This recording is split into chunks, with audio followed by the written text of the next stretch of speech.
AI is ruining search. You Google something simple, and not only do we have a list of ads to get through, but now an AI summary. Something no one asked for. But it's not just annoying. This AI summary is killing Google search.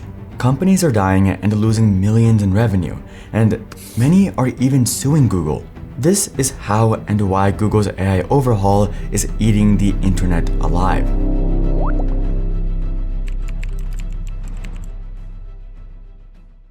So, how did we get here?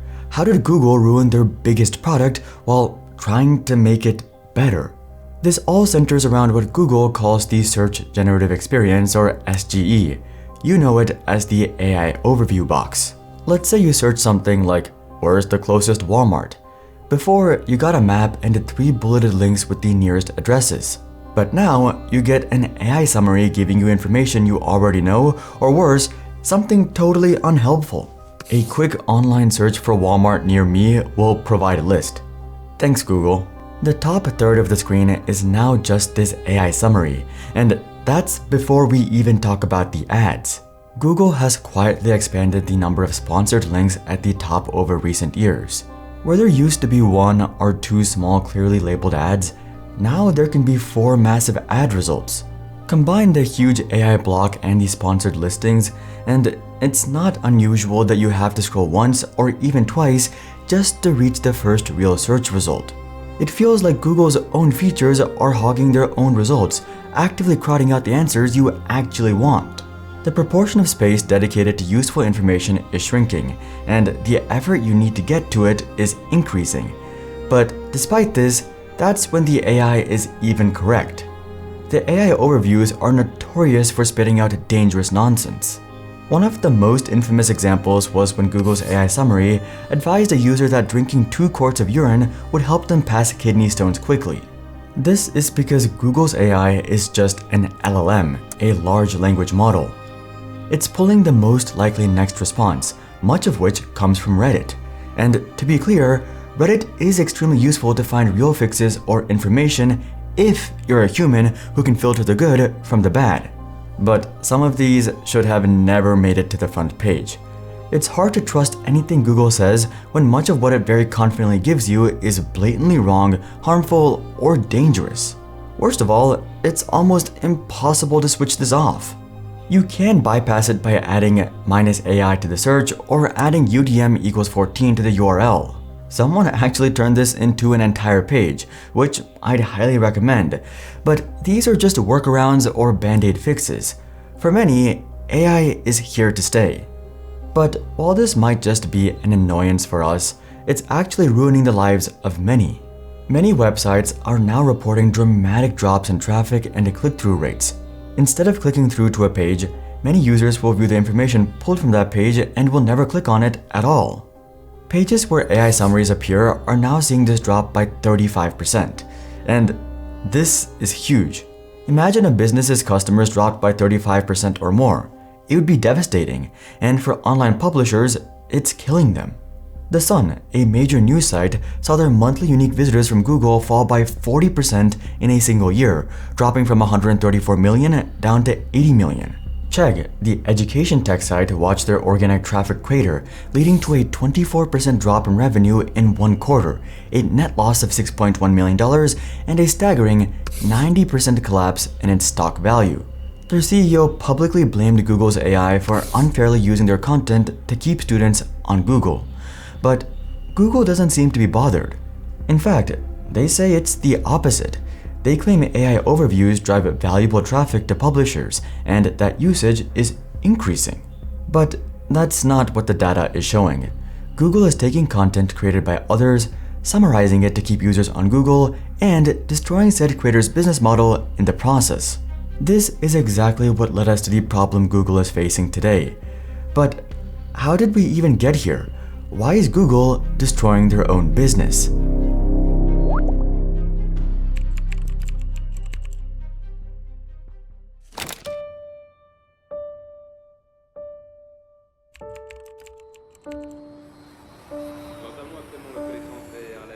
Things used to be so much simpler. Back in the early 2000s, Google was fast, efficient, non-bloated, and just good. In 1999, one of Google's ads said, "No newsfeed, no links to sponsors, no ads, no distractions, nothing but a fast-loading search site." The company's original motto was "Don't be evil," and its internal guiding principle was "Focus on the user and all else will follow." But that changed. Google's search engine became more and more ad-focused and objectively worse, and we need to look no further than their own staff. Ben Gomez, the past head of search at Google, said in an internal email, "I think we are getting too close to the money. I think it is good for us to aspire to query growth and to aspire to more users. But I think we are getting too involved with ads for the good of the product and company." The past vice president of engineering, search, and discover had similar opinions. "I think finance folks are running like chickens with heads cut off. I guess the free ride is ending, and this is the first time they have to figure out how our business actually works." For context, at this time in 2019, Google had declared a code yellow from concern it might not meet its revenue goals that quarter, goals that just mean up forever. These internal warnings were ignored, and Google search results slowly became more and more monetized. For decades, Google has become the market leader in search. They've had a monopoly, over 90% of market share for a very long time. But it wasn't just about money, but something else. All right, this is interesting. OpenAI has announced it's rolling out its ChatGPT search engine for free. It will be available to everyone with an OpenAI account. For the first time, Google had a major competitor that threatened its entire business model. If you open up ChatGPT, you can type in a simple question and it gives you a synthesized summary, often with the source article right underneath. Not only that, it summarizes it. It was a fast, conversational way to get answers, and the data doesn't lie. In a survey of 5,000 US consumers, 55% of them were already using AI for conducting research, up to 47% for product recommendations, and 39% for online shopping. And this is growing fast. Look at the data from Adobe. Traffic from generative AI sources increased by 1,200% compared to a few months ago. In that same period, traffic to travel, leisure, and hospitality sites like hotels increased by 1,700% from AI sources. Google knew they were losing ground. Instead of leading, they are now chasing ChatGPT. They had to prove to the world that they were still the leader in AI. So they went all in, pushing their AI overview feature hard into their most valuable product, Google Search. But as you would guess, in their race to catch up, they ended up sabotaging the very thing that made them dominant in the first place. They took a product that was already bloated with ads and then slapped an unhelpful, sometimes dangerous AI summary on top of it. People use ChatGPT to search for a summarized answer. People use Google Search for a list of results. And Alphabet, the parent company, is trying to turn the latter into the former, but people don't want that. This brings us to a bit of a paradox. It might be okay for ChatGPT to do this, but for Google, this business model was basically their entire business. GPT makes money from premium services like Pro and Plus. Google makes money from advertising. Even in 2023, advertising made up over 76% of Google's revenue, which was over $230 billion. Much of this is search ads. But many people aren't clicking them anymore. They aren't scrolling and going through pages. They arrive at Google, read the AI summary, then leave. Yet Google is going all in on AI, not just for search, but for their other business parts like Drive too. They're cramming AI into anything that will stick, regardless of whether it works or not. And everyone, users, content creators, publishers, and businesses have had enough.